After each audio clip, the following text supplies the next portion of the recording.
guys, Jenny with On Fire Fit, and we are back to the garden again with Pastor Jim, and we are talking about gut health and why that is so important to our health.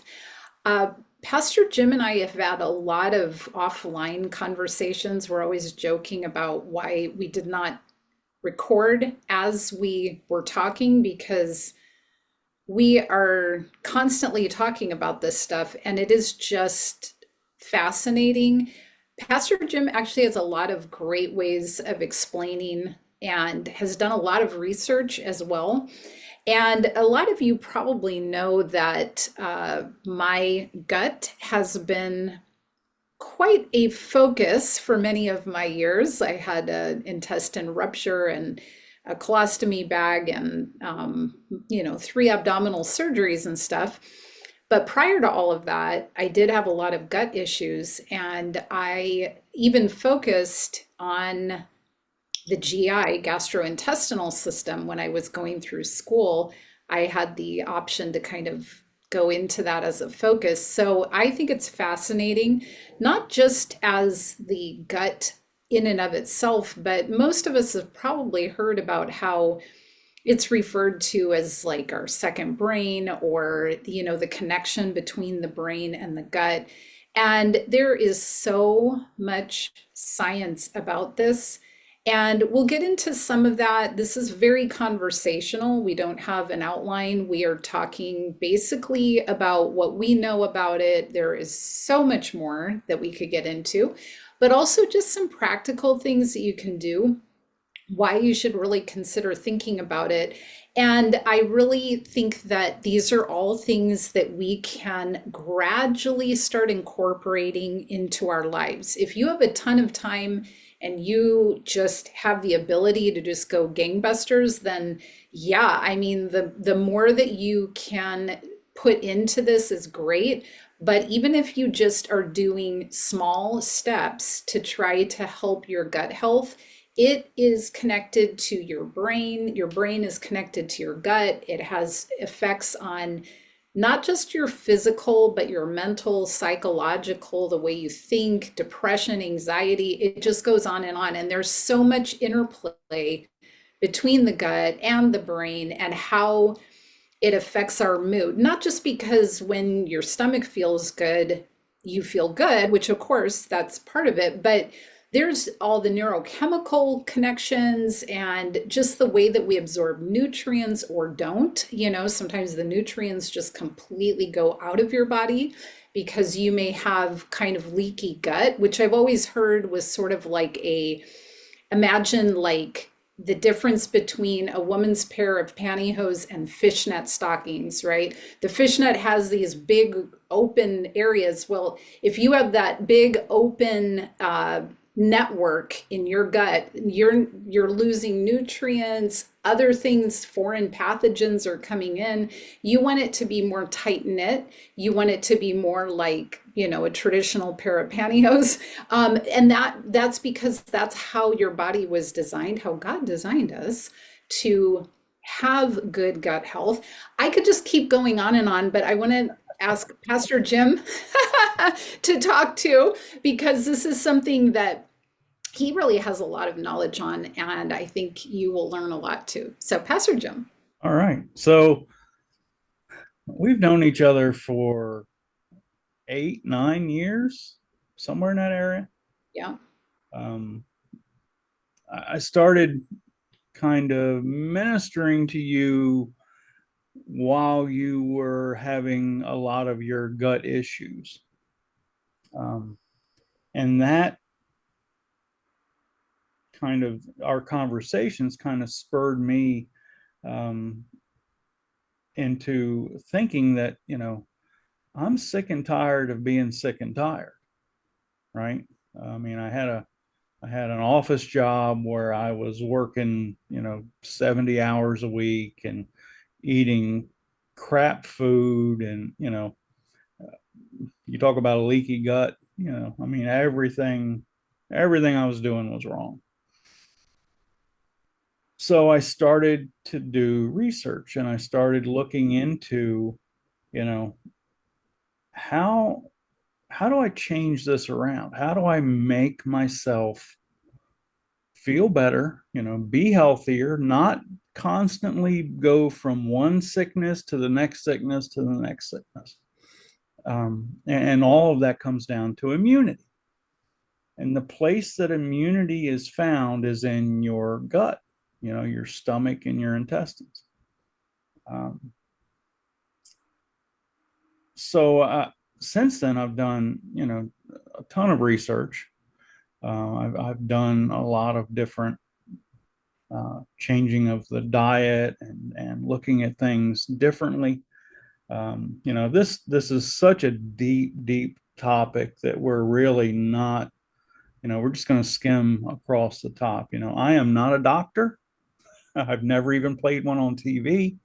And I don't know what I'm talking about, but I do know that it's truth because it works for me.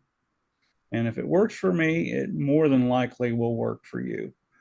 But that may not be the case, actually. We're going to talk about probiotics, and there's a whole new realm of research that's coming out about probiotics. But so your gut health is based upon this culture of microbes that live in your stomach and your intestines, um, and how they break down food and allow that those nutrients to get through that fine mesh pantyhose instead of pouring out through the big fishnet pantyhose. Okay, to use an analogy, which I think that's a very good one.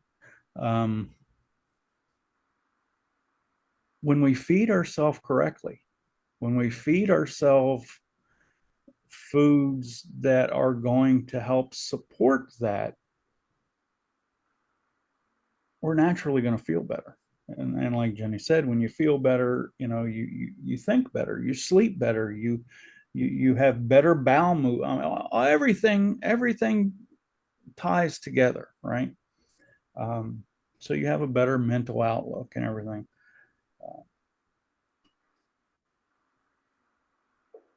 The problem in this country is we are so programmed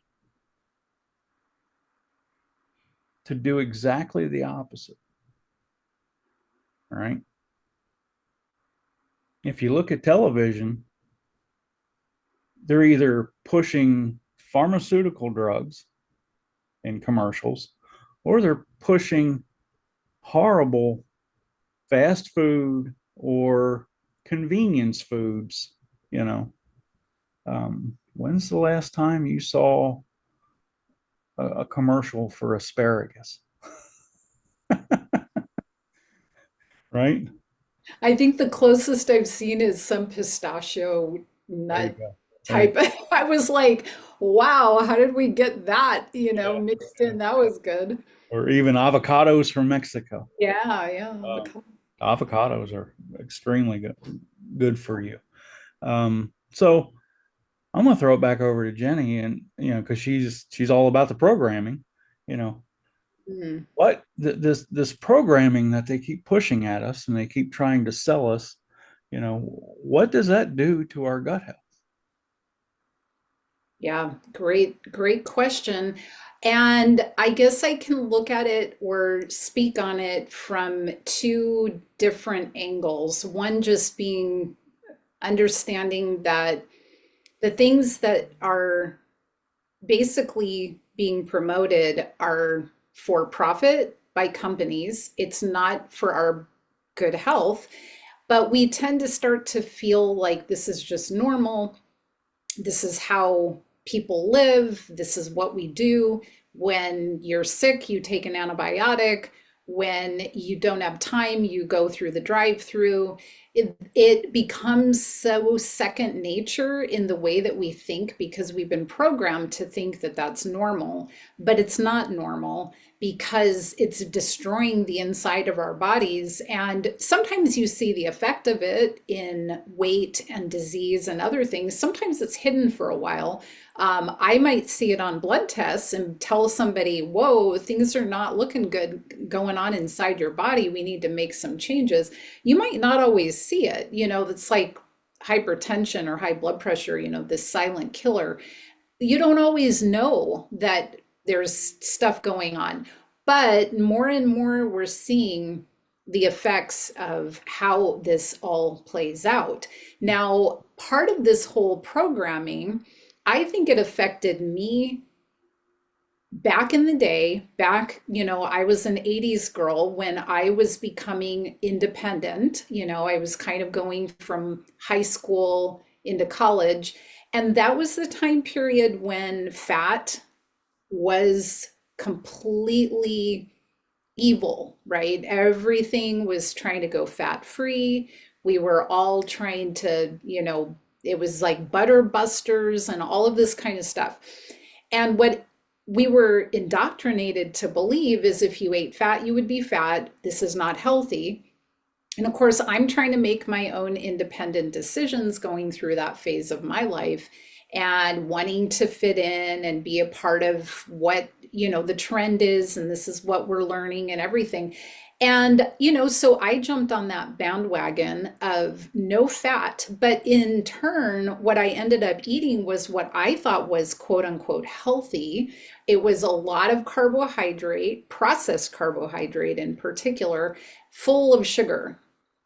And so I wonder, I don't know, I can't really look back in time and know for sure what all of the things were that set me up for my digestive issues, but it does make you wonder, was my gut breaking down? Was it having issues because I was eating the way that culture, the way that the programming told us to eat, and kind of set myself up for a lot of digestive problems for a long time?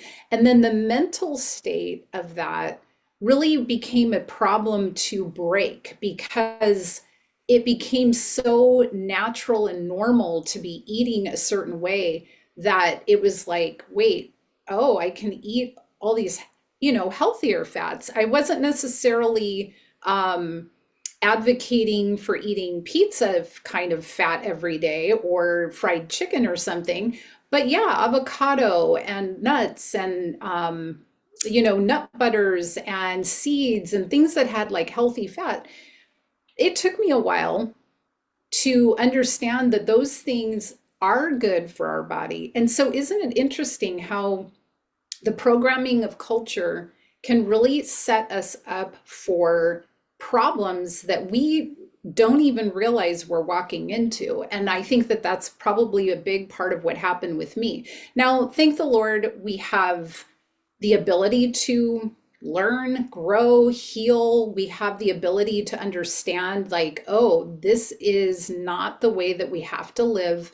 We can live the way that God intended. And I think that's the beauty of this whole kind of back to the garden idea, is learning what proper eating looks like in that garden type of mentality.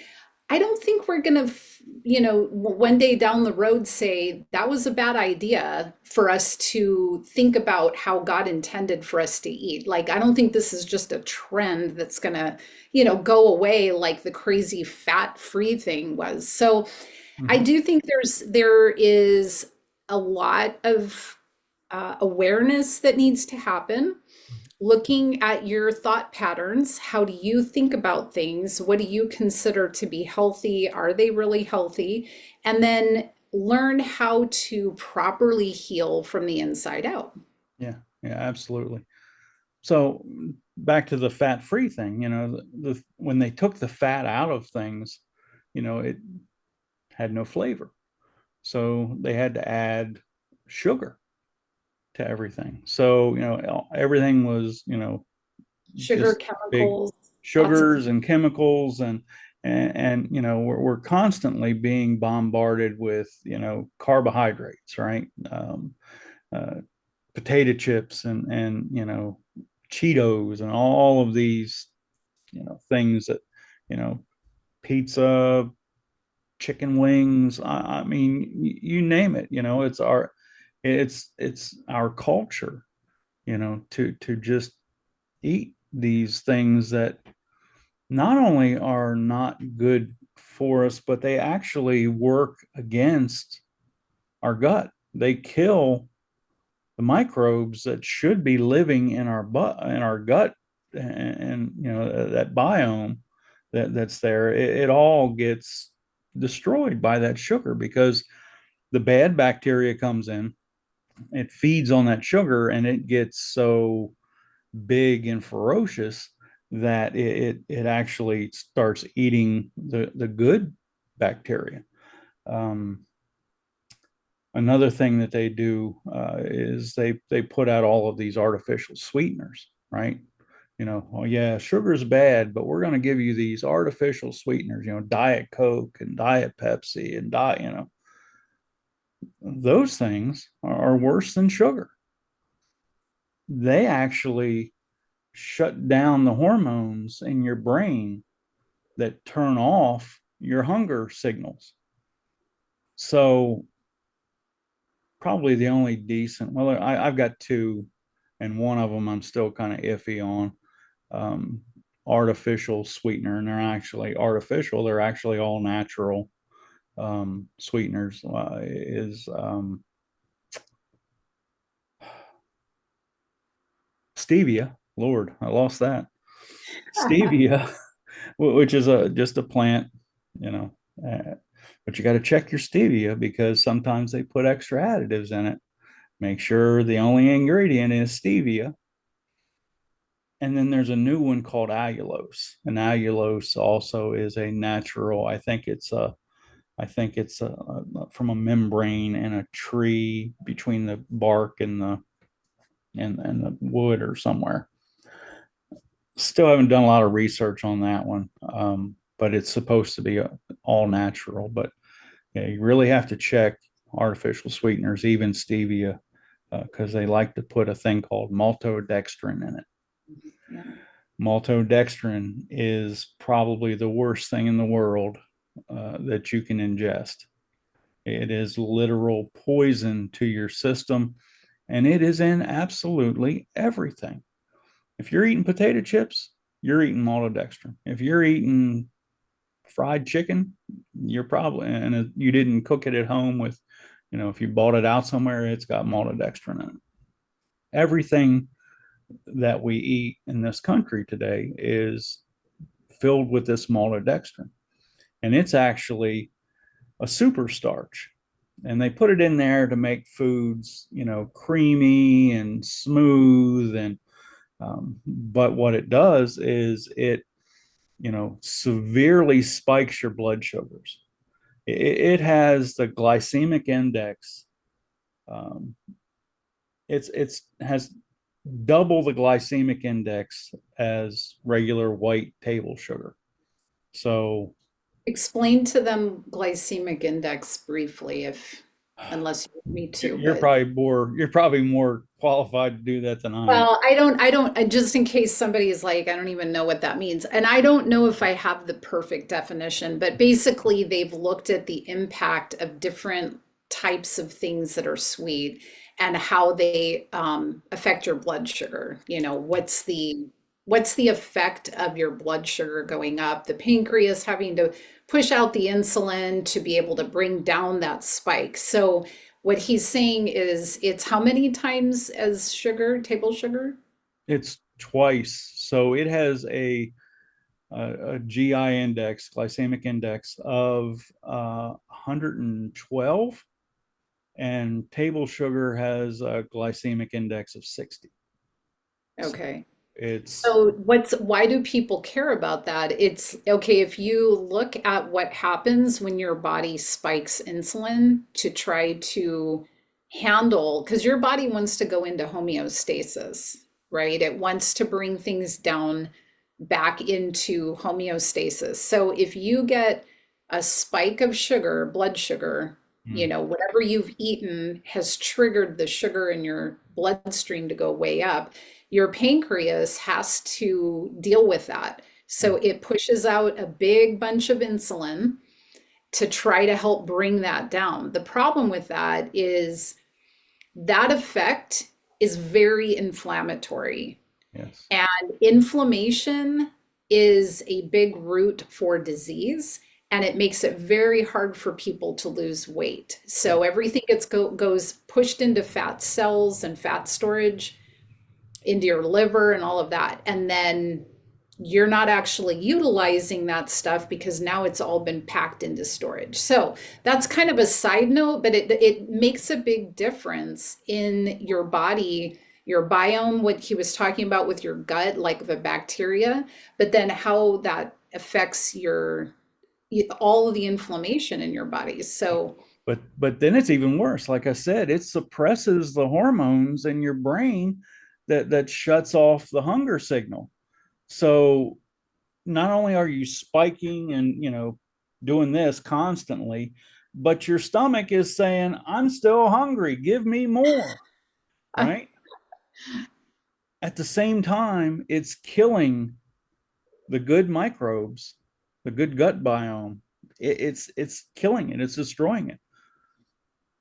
Most of maltodextrin is made from GMO corn, and studies recently are showing that GMO, genetically modified corn, you know, it attacks body systems. It messes up your pancreas and your renal systems. It can even affect your reproductive organs.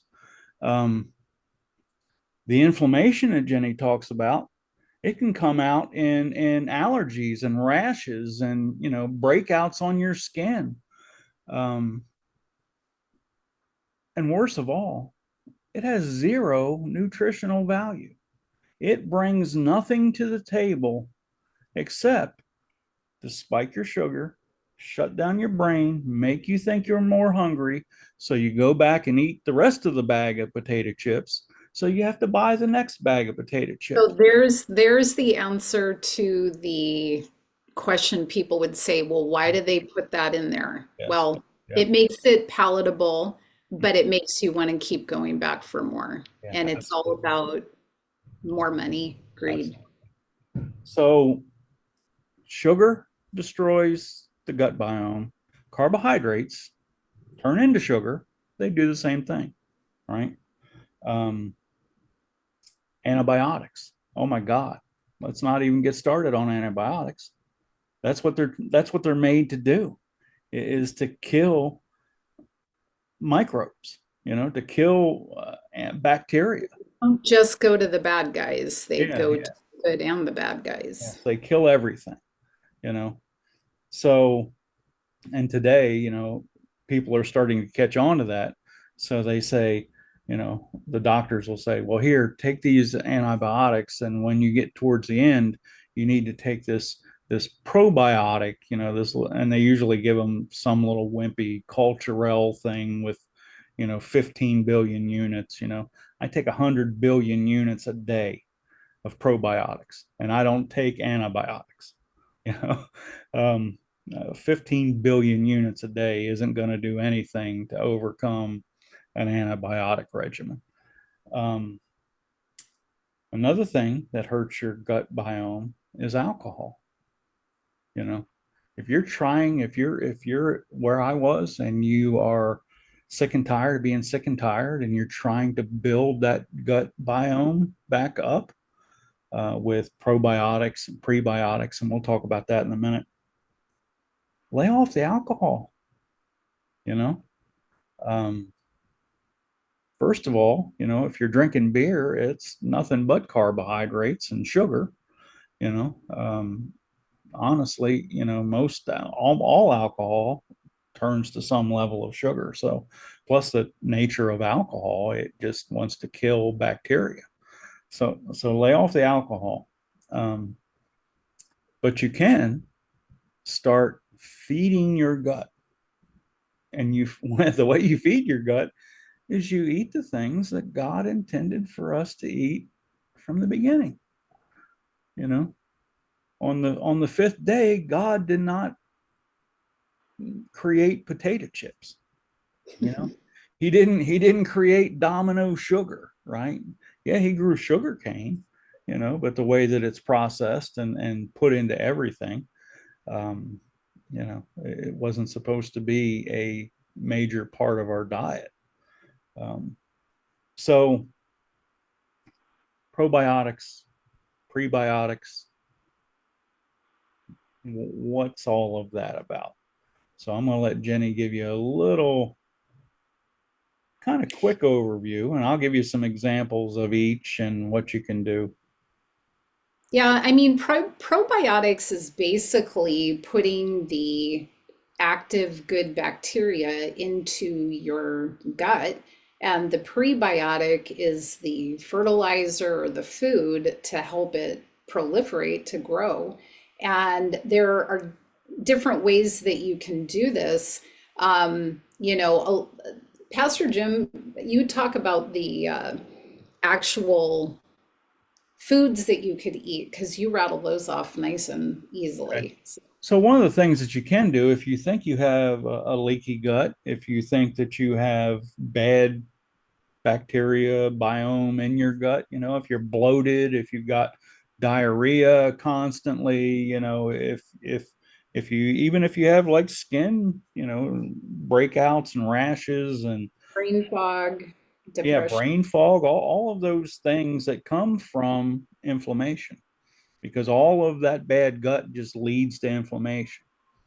So one of the things you can do is apple cider vinegar with the mother. You have to get the one that says with the mother, and it has all that little It looks like sediment in there. sediment, scummy stuff in the bottom of the bottle. Shake it up. Yep. Shake it up real good, and put uh, what would you say, a good tablespoon or into a glass of water, Mhm. and drink that in the morning. I actually like it. I put it in green tea and drink it with my green tea.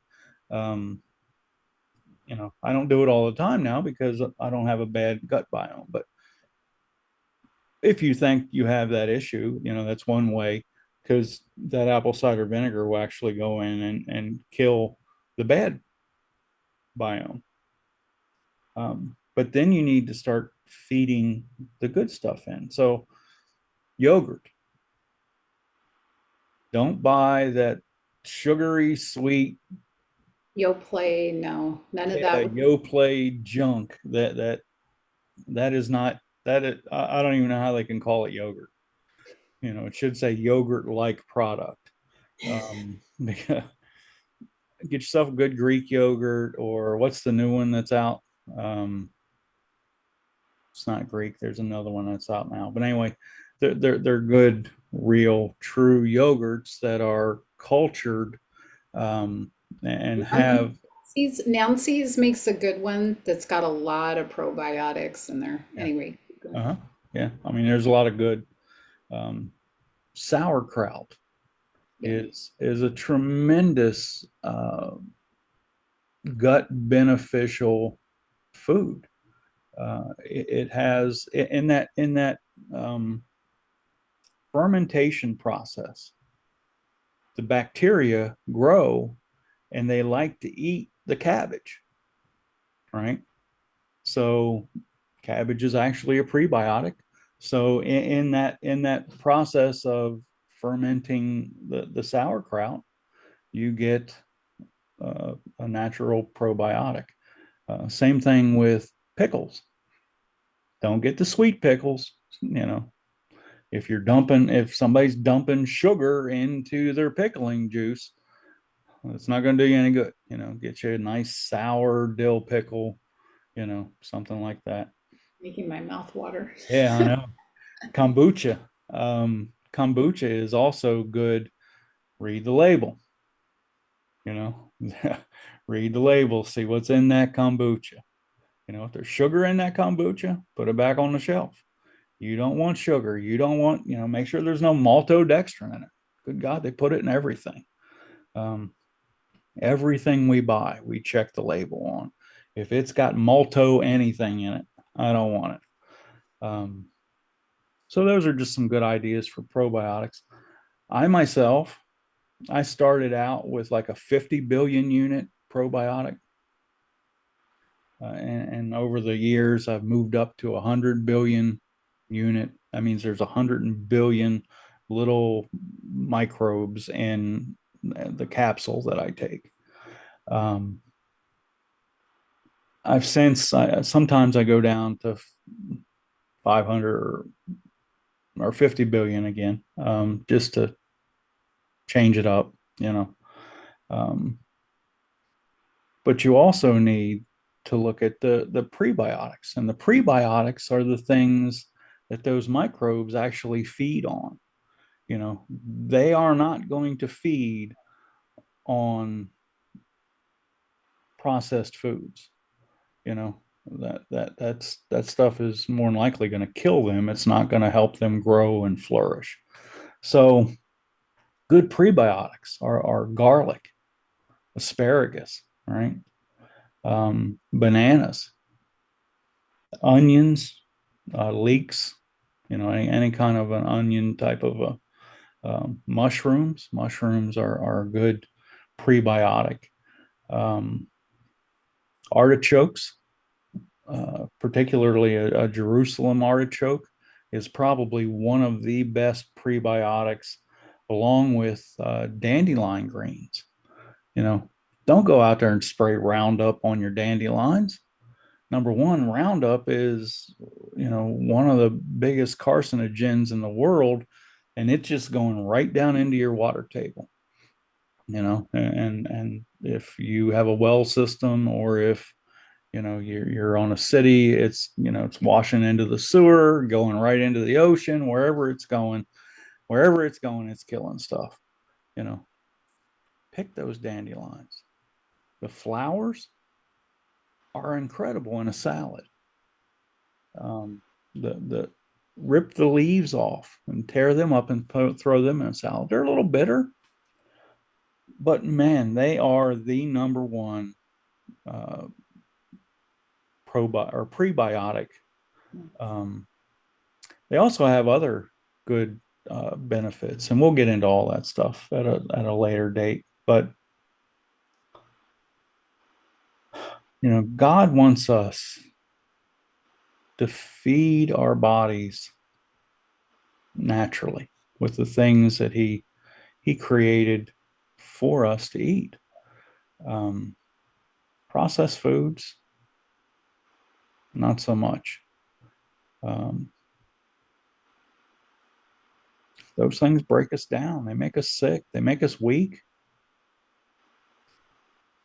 You know, I have not been to a doctor in like 8 years. I am on no medications. I take, you know, vitamin D supplements every day. Vitamin D is tremendous for. I take 5,000 units of vitamin D every day. It's tremendous for your immune system. Um, Vitamin D is sunshine. You know, it's incredible that God takes the energy of light that processes through, I think it comes in through your forehead to your pineal gland. Is that how that works, Jenny? Do you know? I'd have to look into it again. I don't remember. Yeah. But vitamin D, it comes from sunlight. If you're not out in the sun all day, every day, you know. And even if you are, they're finding that a lot of people's receptors for absorbing vitamin D are not operating correctly. Oh, And so then sometimes that's why people have to take larger doses of vitamin D than just going out in the sun. I know that there's quite a few people that I've worked with who work in the sun and their vitamin D level is low. But there's a lot of testing they can do more through alternative doctors and stuff that look at your receptor sites. But if you have a vitamin D level test run and it's low, you can try just going in the sunlight. I always supplement with vitamin D anyway because almost everybody's deficient. But Yeah. Yeah. And potassium, vitamin K is the activator for the vitamin D if you're taking it in a supplement. So make sure if you have a multivitamin, it's got a good amount of vitamin K, uh, K3, K, I don't know, K2, K2, I think. I think it's K2. Again, I don't know Calcium, what I'm talking about. calcium, calcium boron, K, I think it's K2. I Yeah, have to, but anyway, that's another sure, sure. side note. Yeah, oh, we can rabbit trail on this all day. Oh, I know. Well, and it's true though, because you're talking about immunity, and a lot of your immunity comes from the gut. And so, Hmm. feeding the gut correctly, and also, I think a lot of what we are trying to keep reminding ourselves, we're trying to go back to this, how did God intend for things to be? And He intended for our bodies to naturally heal, but we can support that. So, a lot of the stuff that Pastor Jim just rattled off, the list of things, that's kind of supporting your normal body system. And then we need to get out of the way too. Yeah, So, if we're pouring in sugar and artificial and processed and all the stuff that culture, the world keeps trying to say, this is normal. They think it's weird if I order a salad when everybody else is ordering, pizza or whatever. And it's like, I don't know. I think it might be a little more weird for you to eat that on a daily. I mm, don't really care if people eat that once in a while, whatever the case is. But, everybody's complaining about being overweight and tired, no energy, not sleeping well. But then they're eating a bunch of junk, and then they think it's weird when you're the one eating healthy. So I think we've learned a weird backwards way, and we're just trying to remind everybody yeah. of, let's support our body's healing and let's get out of the way with all the stuff that we're programmed with. Yeah, I mean, you talked about the people whose vitamin D receptors aren't, it's because they've polluted their body. They've taken things into their body. And it's not just from the foods we eat, it's from the things we wash our hair with, the things we wash our clothes in, the lotions and creams that we put on our bodies. All of that stuff gets into our system. We'll have to look at that at some time in the future too. Um, we're talking mainly today about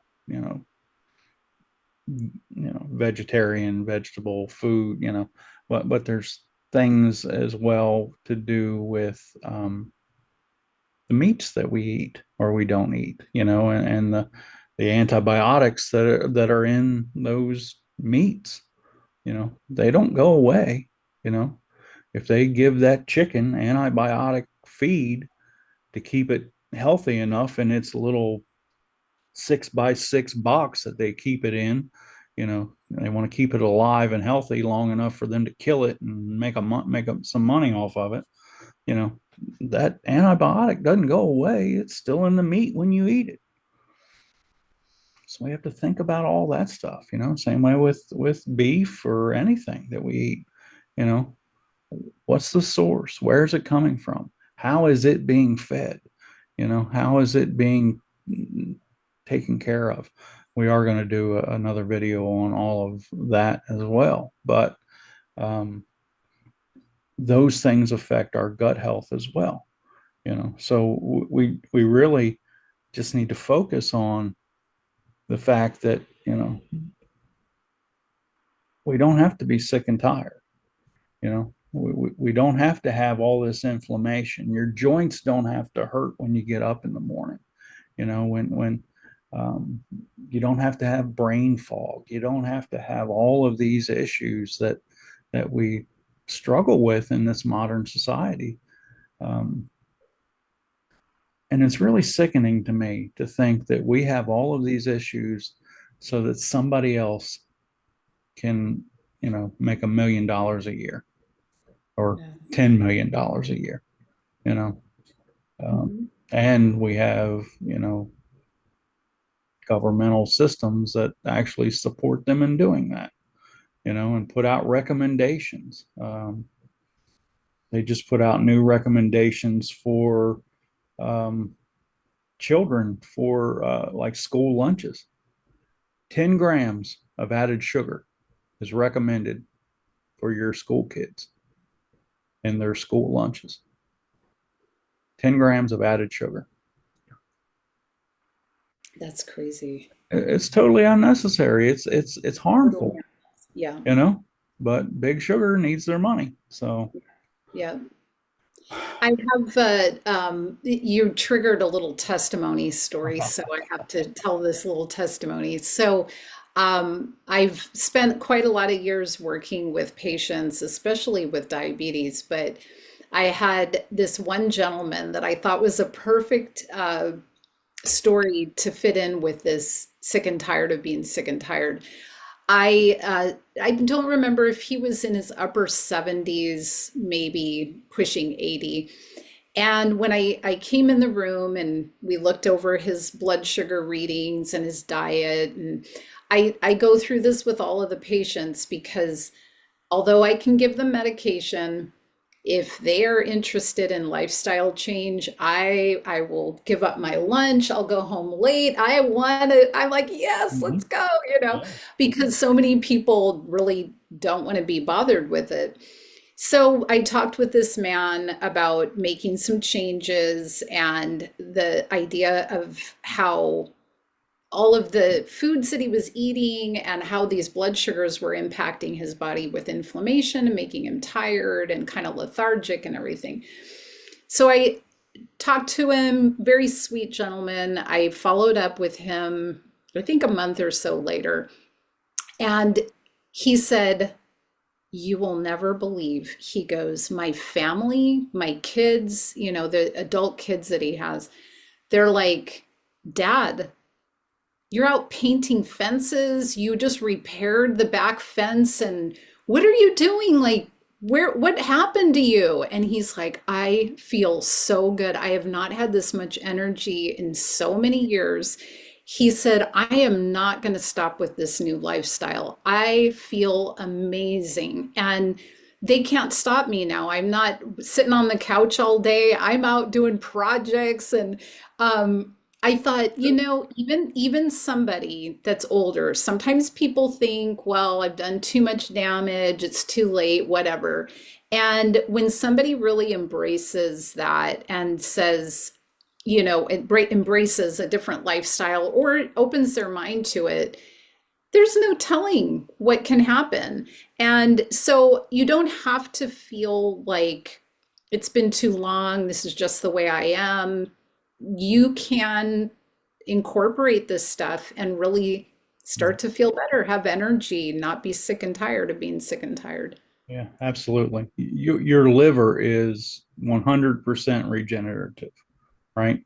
They can transplant a little piece of liver into somebody, and in 6 weeks, it's a fully functioning liver. You know, um, it's incredible. God created us to heal naturally, to heal ourselves, to be able to have energy and vitality throughout our entire life. We're not supposed to, have all this energy in our 20s, and in our 30s we burn out. Um, but that's how it is in society today.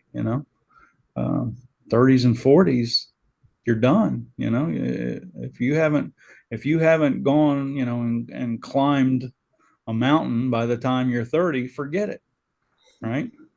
Um, but the truth is, if we fed ourselves correctly, took care of ourselves, treated this body, scripture says our body is a temple, right? And it was bought with a cost. And we need to give, we need to make sure that Christ gets everything that he paid for, and he's not, his temple is ruined because we're not paying attention to what we're putting into it. Imagine your church. If you came to church one Sunday and there was just big bags of garbage laying all over the place, and it was stinky and nasty and flies all over, and right, you'd probably think, I'm not going back to that church next week, right? Yeah. Um, our body is a temple, Hmm. and we need to treat it as such, um, and honor God, and go back, get back to the garden, um, do your own research. Hmm. All this stuff is out online. Um, that's how I started in this, and that's how I've learned the things that I've learned. Uh, don't don't just take the word of your physician. Don't just take the word of whoever, or not your physician. Maybe you have a good physician. I'm sorry, I didn't mean to say it that way, but some dude on television, you know, who plays a doctor on TV, right? Um, don't just take their word, right? Do your own research, look this stuff up, find out, you know, what should we be feeding ourselves? What should we be eating? Look at the creams and lotions you put on your body every day. Look at the things that you wash your clothes in. You wear your clothes all day long. Um, all that's chemicals. All of that stuff is absorbed through your skin. Um, so we really need to take responsibility for our health and for who we are, um, and give glory to God in all of it while we're doing it. Absolutely. And how wonderful that God chose to use us as instruments, vessels. Mm-hmm. So we need to be able to function optimally. And I think most people want to, but yeah, I think that your mentality surrounding that is how can I be even more effective in doing what God made me to do, and a lot of that is really taking care of this vessel because you're not going to be any good if you're tired in Mm-hmm. the bathroom all the time with, like he's talked about, digestive issues, and these things all impact what we're able to do in this world. So thank you guys for coming with us for this gut health episode. Was something I love, of course, but I think that we can all do something. A lot of the things that we mentioned and Pastor Jim has kind of gone over are fairly easy to incorporate. I have a friend who just goes in and reaches into a jar of sauerkraut every morning. He has issues taking probiotics. It kind of upsets his system. So he just started taking a big spoonful of sauerkraut every morning.